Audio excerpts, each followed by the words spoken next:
আসসালামু আলাইকুম রহমতুল্লাহি ওবরাকাত। পবিত্র মাহে রমাদান উপলক্ষে দানাবার পক্ষ থেকে আপনাদের সকলকে শুভেচ্ছা ও স্বাগতম।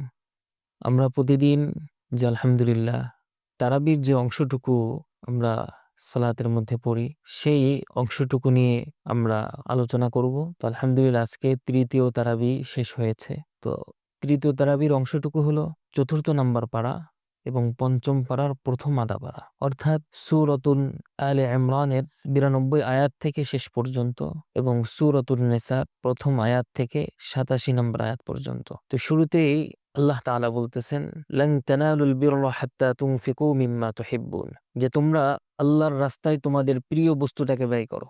দেখা যায় যে আমরা আল্লাহর রাস্তায় আমাদের প্রিয় বস্তুটাকে ব্যয় করি না, যেটা আমাদের কাছে একদম অমূল্যহীন, যেটার কোনো কাজে লাগবে না, সেই জিনিসটা কিন্তু আমাদের একটা অভ্যাসগতভাবে আমরা ওটা আল্লাহর জন্য খরচ করি। কিন্তু আল্লাহ তাআলার আদেশ হলো যে তোমার কাছে যেটা প্রিয় সেটাই তুমি আমার জন্য ব্যয় করো। লান তানালুল বিররা হাত্তা তুনফিকু মিম্মা তুহিব্বুন ওয়া মা তুনফিকু মিন শাইইন ফাইন্নাল্লাহা বিহি আলিম। তো মুহতারাম হাজিরিন, আমরা আল্লাহর জন্য আমাদের সবথেকে প্রিয় বস্তুটাকে খরচ করব। এরপরেই আল্লাহ পাক রব্বুল আলামিন আমাদেরকে বলতেছেন, ইয়া আইয়ুহাল্লাযীনা আমানুত্তাকুল্লাহ হাক্কা তুকাতিহি ওয়া লা তামুতুন্না ইল্লা ওয়া আনতুম মুসলিমুন। ইমানদারদেরকে উদ্দেশ্য করে বলতেছেন, হাক্কা তুকাতিহি ইত্তাকুল্লাহ হাক্কা তুকাতিহি, তোমরা আল্লাহকে ভয় করো, ভয় করার মতো ভয় করো। দেখা যায় যে অন্যান্য আয়াতের মধ্যে আল্লাহ তাআলা আমানুত্তাকুল্লাহ বলেছেন, কিন্তু এই আয়াতের মধ্যে অর্থাৎ সূরাতুন নিসার চতুর্থ নম্বর পারার ১০২ নম্বর আয়াতে আল্লাহ পাক এখানে তিনি তাকিদ করে বলেছেন যে তোমরা আমাকে ভয় করার মতো ভয় করো। ওয়ালা তামুতুন্না ইল্লা ওয়া আনতুম মুসলিমুন, মুসলমান না হয়ে কবরে যেও না। তাহলে বোঝা যায়, এই আয়াত থেকে স্পষ্ট হয়, যদি আমরা মুসলমান না হয়ে যদি কবরে যাই, তাহলে কিন্তু কবরের আযাব আমাকে ছাড়বে না, জাহান্নামের আগুন আমাকে ছাড়বে না। অবশ্যই আমাকে আল্লাহর ভয় অন্তরের মধ্যে নিয়ে ঈমানের সাথে আমাদের মৃত্যুবরণ করতে হবে।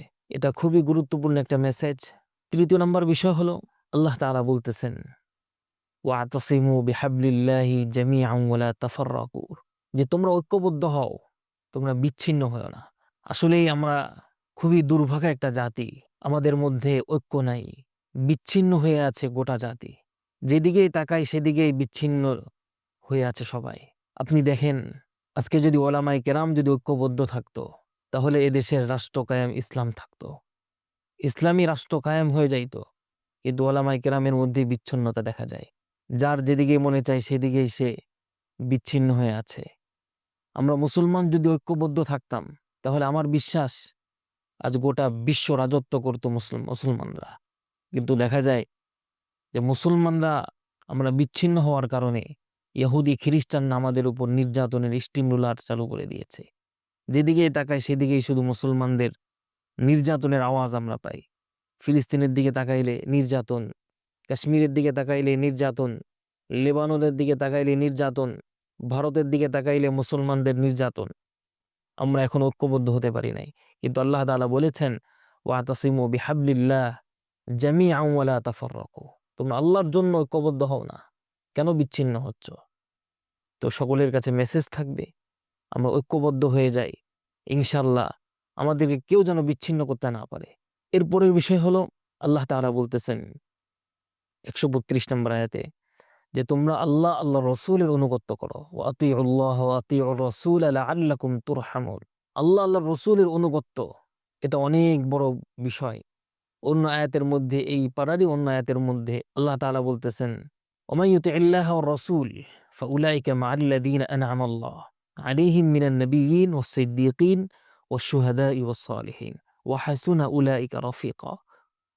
আল্লাহ তাআলা বলেন, যারা আল্লাহ আল্লাহর রাসূলের ইতাআত করবে, ওয়া মান ইউতিইল্লাহ ওয়ার রাসূল, আল্লাহ পাক রব্বুল আলামিন তাদের জন্য ৪টা পুরস্কারের ঘোষণা দিয়েছেন। সুবহানাল্লাহ। ১ নম্বর পুরস্কার বলেছেন, ফাউলাইকা মাআল্লাযীনা আন'আমা আল্লাহু আলাইহিম মিনান নাবিয়্যিন, তার নবীর সাথে, নবীদের সাথে তার হাসর হবে। সুবহানাল্লাহি বিহামদিহি। আমরা কে না চাই যে আমরা আমাদের হাসরটা নবীদের সাথে হোক?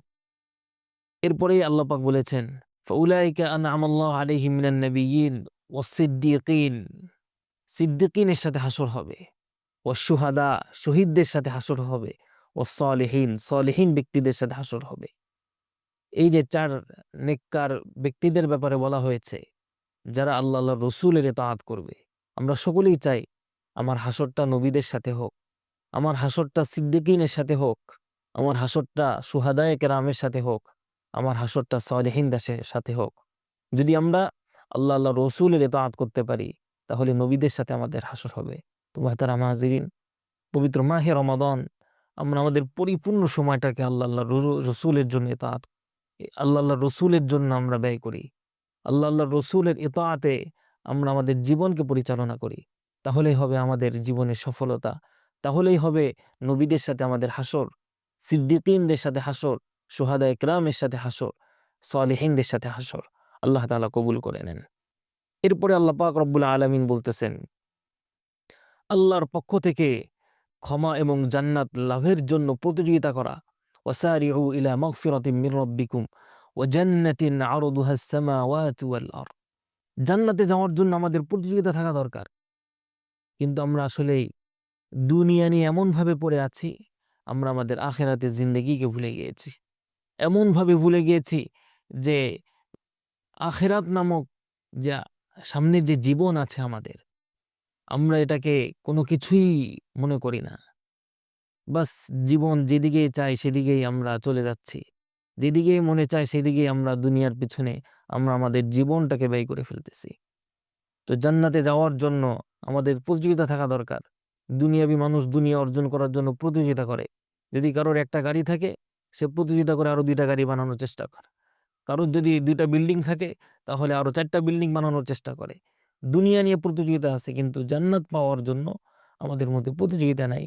এই পবিত্র মাহে রমাদান আমাদের জন্য অনেক বড় সৌভাগ্যের বিষয়, জান্নাত পাওয়ার, রহমত, মাগফিরাত, নাজাত। এই মাহে রমাদানে যদি আমরা জান্নাত কামাই করতে না পারি, তাহলে এর থেকে বড় ব্যর্থ আমার কাছে মনে হয় আর কিছু নেই। সুতরাং মুহতারাম হাজিরিন, আমরা সকলেই জান্নাতের জন্য প্রতিযোগিতা করি, আখিরাতের জন্য প্রতিযোগিতা করি। এরপরে বিষয়ে আল্লাহ পাক রব্বুল আলামিন বলতেছেন যে তোমরা আল্লাহ রসুলের উপর ঈমান আনো, তোমরা আল্লাহ রসুলের উপর ঈমান আনো। ফাআমিনু বিল্লাহি ওয়া রাসূলিহি। যদি আল্লাহ রসুলের উপর যদি ঈমান আনতে পারি, পরিপূর্ণ ঈমান, এমন নয় যে কিছু মানলাম আর কিছু ছেড়ে দিলাম।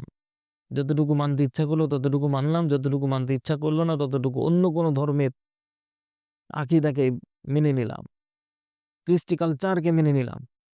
তাহলে কিন্তু আমাদের সফলতা কখনো আসবে না। পরিপূর্ণ ঈমান আনতে হবে। আল্লাহ তাআলা কবুল করে নেন। এরপর আল্লাহ পাক রব্বুল আলামিন বলতেছেন, কুনতুম খায়রা উম্মাতিন উখরিজাত লিন-নাস তা'মুরুনা বিল মা'রুফ ওয়া তানহাউনা আনিল মুনকার ওয়া তু'মিনুনা বিল্লাহ। আল্লাহ পাক রব্বুল আলামিন আমাদের মধ্যে থেকে একটি উত্তম জাতি বের করবেন, যাদেরকে দিয়ে আল্লাহ পাক রব্বুল আলামিন সৎ কাজের আদেশ করাবেন, অসৎ কাজ থেকে মানুষকে বিরত রাখবেন। আর এরাই হবে মুমিন, আর এরাই হবে সফলতা, উচ্চ শিখরে পৌঁছে যাবে। এরাই সফল ব্যক্তি। আমরা যদি সফলতা পেতে চাই, তাহলে অবশ্যই মানুষের কাছে সৎ কাজের আদেশ দিতে হবে, অসৎ কাজ থেকে মানুষদেরকে বিরত রাখতে হবে। যদি এটা করতে না পারি, তাহলে আমরা এখনো পর্যন্ত মুমিন হতে পারি নাই। আমরা এখনো পর্যন্ত প্রকৃত আল্লাহর রসুলের অনুগত্যশীল বান্দা হতে পারি নাই। আমার সামনে একজন অকর্ম করতেছে, তাকে কেন আমি বাধা দিয়ে সৎ কাজের আদেশ কেন দিতে পারবো না? আমার সামনে একজন মানুষ কোনো মন্দ কাজে লিপ্ত আছে, আমি কেন তাকে বাধা দিতে পারবো না? আমার ইমানের তাকাযা তো তাকে বাধা দেওয়া, আমার ইমানের তাকাযা তো তাকে বিরত রাখা, তাকে ভালোর পথে আনা, সৎ কাজের আদেশ দেওয়া, অসৎ কাজ থেকে মানুষকে বিরত রাখা। এই কাজটা আমাদের প্রতিনিয়ত করতে হবে। এই যে পবিত্র মাহে রমাদান, কত আল্লাহর বান্দাবান্দিরা রোজা ছাড়াই থাকবে, কত আল্লাহর বান্দাবান্দিরা তারা বিভিন্ন ধরনের গুনাহের কাজের মধ্যে লিপ্ত হয়ে যাবে, কত আল্লাহর বান্দাবান্দিরা বিভিন্ন মার্কেটিং, শপিং এর মধ্যে ব্যস্ত হয়ে পড়বে, ব্যবসা বাণিজ্যের মধ্যে ব্যস্ত হয়ে পড়বে। কিন্তু পবিত্র মাহে রমাদান তার জীবন থেকে অতিবাহিত হয়ে যাচ্ছে, সে কখনো এটা ভাবে না হয়তোবা এটা আমার জীবনের শেষ রমাদান। যদি এটাই হয়ে যায় আমার জীবনের শেষ রমাদান, তাহলে আল্লাহর সামনে আমি কি নিয়ে দাঁড়াইলাম? এজন্য মুহতারাম হাজিরিন, আমাদের সকলের উচিত ভালো কাজের আদেশ দেওয়া, অসৎ কাজ থেকে মানুষকে বিরত রাখা। আল্লাহ তাআলা কবুল করে নেন। মুহতারাম হাজিরিন, এরপরে আল্লাহ পাক রব্বুল আলামিন বলতেছেন, কুল্লু নাফসিন যায়িকাতুল মাউত ওয়া ইন্নামা তুওয়াফাউনা উজুরাকুম ইয়াওমাল কিয়ামাহ ফামান যুহযিহা আনিন নার ওয়া উদখিলাল জান্নাতা ফাকাদ ফাজ ওয়া মাল হায়াতুদ দুনিয়া ইল্লা মাতাউল গুরুর। মৃত্যু অবধারিত, প্রতিটা প্রাণীর মৃত্যুর স্বাদ গ্রহণ করতে হবে, কিন্তু মৃত্যুর পরবর্তী যে জীবন, এটাকে নিয়ে আমরা কখনো কি ভেবেছি? এটাকে নিয়ে আমরা কখনো একটু চিন্তা করেছি? আমার কবরের জীবনটা কেমন হবে, আমার আখিরাতের জিন্দেগিটা কেমন হবে, আমার হাসরের জিন্দেগি কেমন হবে, আমার পুলসিরাতের জিন্দেগি কেমন হবে, আমার মিজানের জিন্দেগি কেমন হবে? আমি কি জান্নাতে যেতে পারবো, নাকি আমি আমার গুনাহের কারণে জাহান্নামে হয়ে গেলাম? আল্লাহ পাক রব্বুল আলামিন বলতেছেন, ফামান যুহযিহা আনিন নার ওয়া উদখিলাল জান্নাতা ফাকাদ ফাজ। ওই ব্যক্তি সফল যে জাহান্নামের আগুন থেকে মুক্তি পেয়ে জান্নাত পেল। তো মুহতারাম হাজিরিন, মৃত্যুর জন্য আমরা সকলেই প্রস্তুতি নেই। কার কখন মৃত্যু চলে আসে কেউ বলতে পারে না। কেউ কখনো জানে না যে আমার মৃত্যু কখন। এজন্য মৃত্যুকে সর্বদাই প্রস্তুত নিয়ে থাকা। আমি বলতে পারি না আমার এই ফটোশট, এই ভিডিও, এই বার্তাটা আমার জীবনের শেষ বার্তা কিনা, এটাও তো আমি বলতে পারি না। সুতরাং মৃত্যুর প্রস্তুতি নিয়ে আমাদের আগামী জীবনকে সুন্দর করতে হবে। যখনই আল্লাহ পাক আমাদের ডাকে সাড়া দিবেন, আমাদেরকে ডাক দিবেন, তখনই যেন আমি কালিমার সাথে ঈমানের সাথে যেতে পারি। আল্লাহ পাক রব্বুল আলামিন আমাদের সকলকে মৃত্যুর প্রস্তুতি নেওয়ার তৌফিক দান করেন। এরপরে আল্লাহ পাক রব্বুল আলামিন বলতেছেন, তোমরা আল্লাহ পাকের ইবাদত বন্দেগী করো। ওয়াবুদুল্লাহ, আল্লাহর ইবাদত করো। আল্লাহর ইবাদতের মধ্যেই আসল শান্তি, আল্লাহর ইবাদতের মধ্যেই আসল ক্ষমা, আল্লাহ পাকের ইবাদতের মধ্যেই আল্লাহর নৈকট্য অর্জন। এজন্য আমরা সকলেই পবিত্র মাহে রমাদানে বেশি বেশি আল্লাহ পাকের ইবাদত বন্দেগী করি। আমরা পবিত্র মাহে রমাদানে আমরা একটা রুটিন করে ফেলতে পারি যে এই সময় থেকে এই সময় আমি কোরআন তেলাওয়াত করব, এই সময় থেকে এই সময় আমি জিকির করব, এই সময় থেকে এই সময় আমি ইস্তিগফার পড়ব, এই সময় থেকে এই সময় আমি সালাতুল হাজত পড়ব, এই সময় থেকে এই সময় আমি সেজদায় গিয়ে আল্লাহর কাছে কান্নাকাটি করব।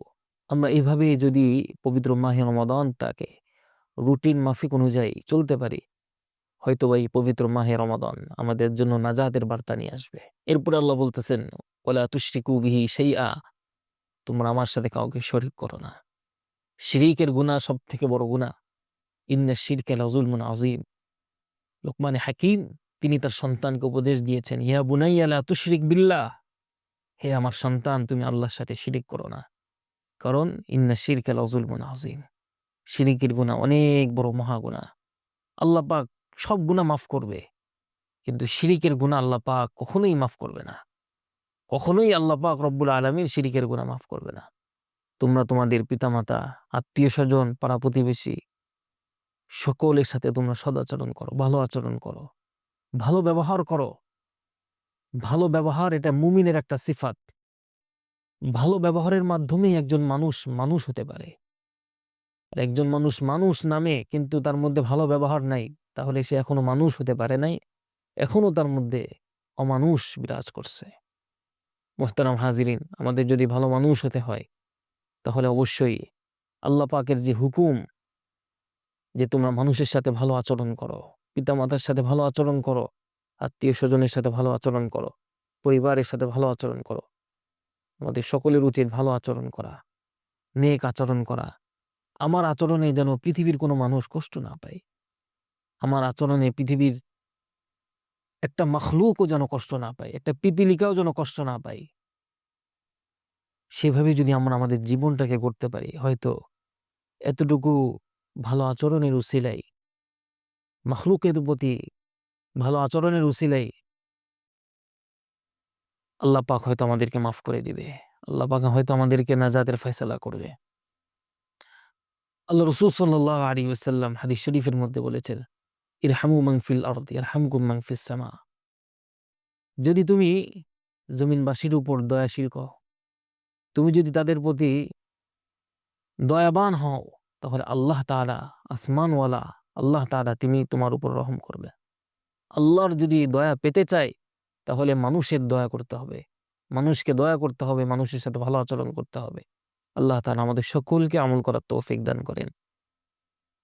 এরপর আল্লাহ পাক রব্বুল আলামিন বলতেছেন, ইন্নাল্লাহা ইয়া'মুরুকুম আন তু'আদ্দুল আমানাত ইলা আহলিহা ওয়া ইযা হাকামতুম বাইনান নাস আন তাহকুমু বিল আদল। যে তোমরা আমানতসমূহ প্রাপকের কাছে তার পৌঁছায় দাও।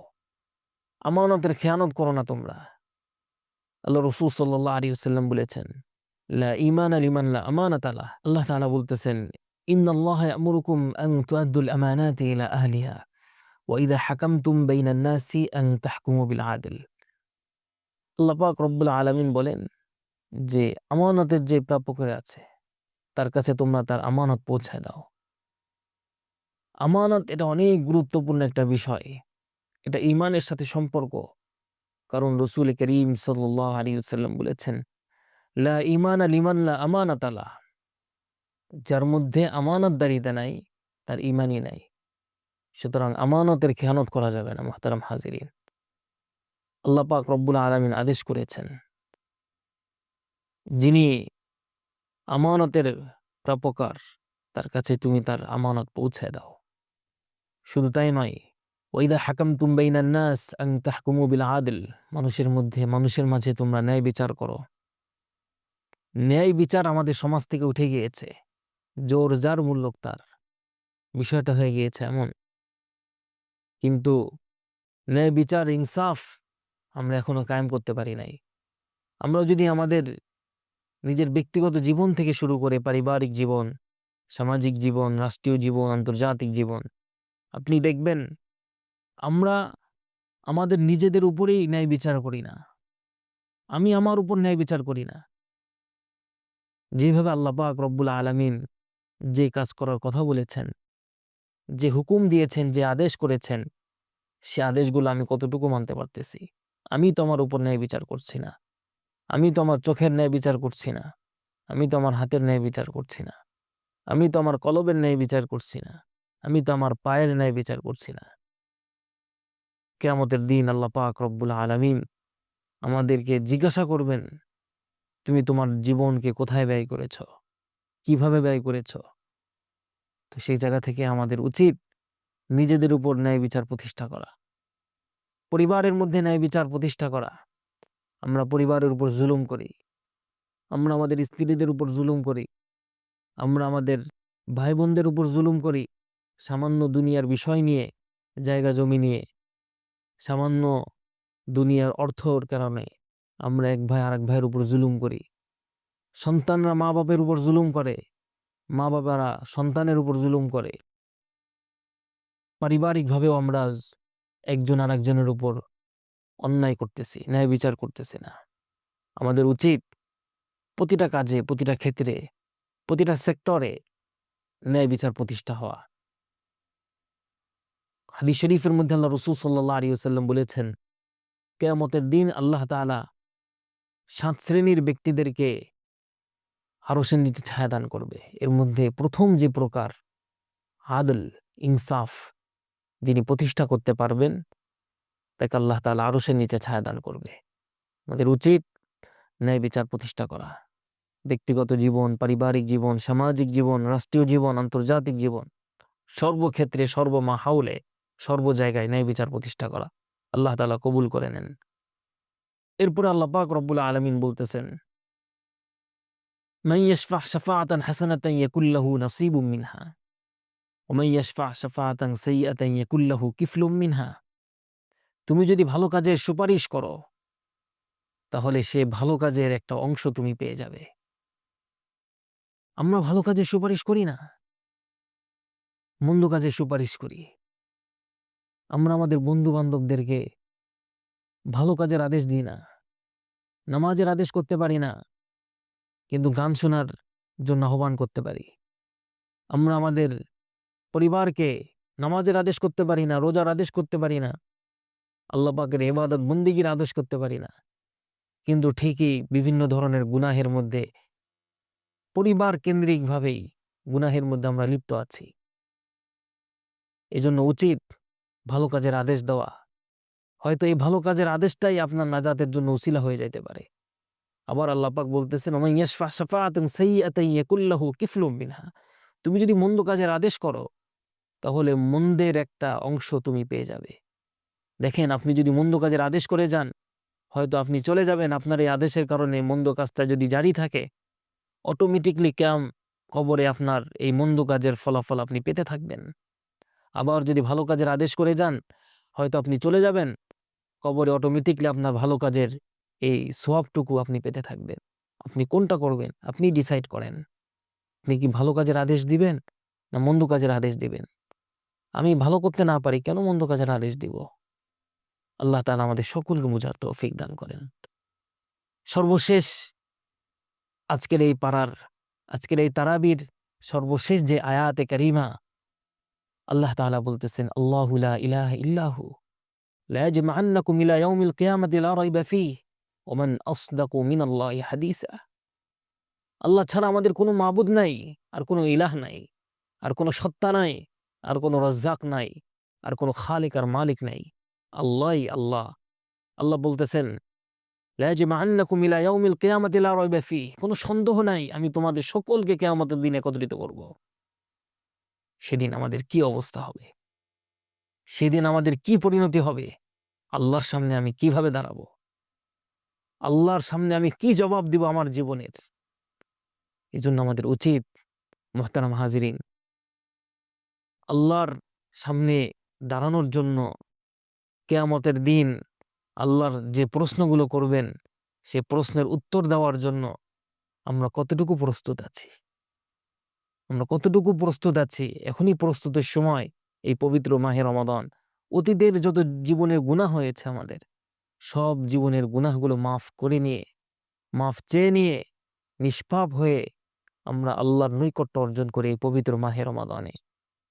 তাহলেই হবে আমাদের পবিত্র মাহে রমাদানে সার্থকতা। তাহলেই হবে আজকের এই আলোচনার সার্থকতা। তাহলেই হবে দানাবার সার্থকতা। আল্লাহ তাআলা আমাদের সকলকে, যতটুকু আলোচনা করেছি, আমাকে সহ সকলকে, দেশে এবং দেশের বাহিরে যারাই শুনবেন, সকলকে আমল করার তৌফিক দান করেন। আমিন। ওয়া আখির দাওয়ানা আনিল হামদুলিল্লাহি রাব্বিল আলামিন। ওয়াসসালামু আলাইকুম ওয়া রাহমাতুল্লাহি ওয়া বারাকাতুহু।